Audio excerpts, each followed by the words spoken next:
right now of glazing and loading the kiln. Lots of different glazes that we use, combinations. Both of these pieces actually have 4 glazes on, and 5 in this case because it actually has a different glaze on the inside too. But not all glazes can be used together, but this combination works really nicely, not only visually but they don't creep. This is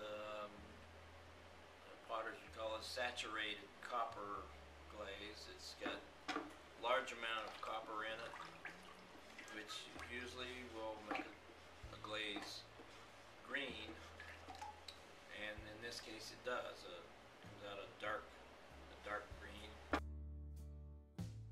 It's not as easy as it looks. My husband can knock a few mugs out in half an hour, maybe half a dozen or so, and he makes it look very easy. This is a porcelain, which is basically glass mixed with a small amount of clay, and when it's in the kiln and hot, these pieces I fired at 2,300 and about 2,390, and often the glaze tends to want to be repelled by the stain, so I have to go back over it and over it to get the glaze to stick.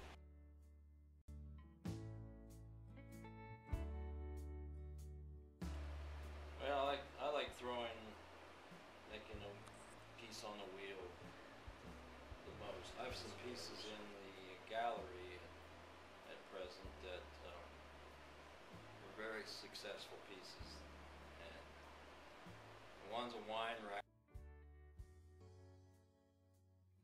This is a problem that I am having, because if you've got to force a hole into it and it's not centered, then you get thicker edges and thinner edges.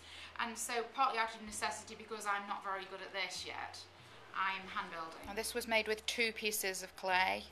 I cut the body of the turtle out and then the shell separately.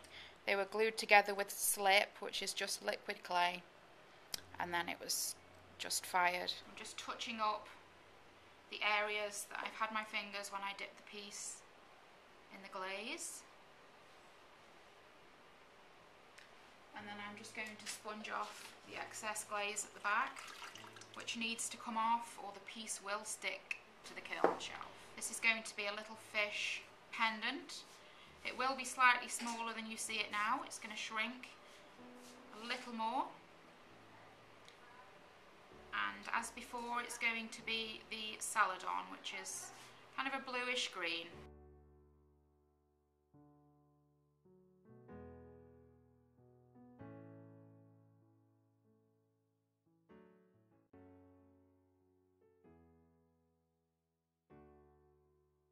This is my interpretation of a quilt, which I've then draped over a mould, which I've actually just pressed in different shapes to make rows of stitching and different patterns on it. It's a robot hip flask.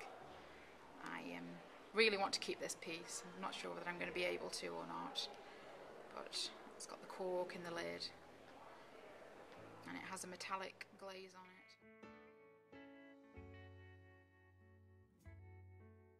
All this has been painted by hand with different stains, and then we wax over the top of this before we put the other glaze on so that it repels it.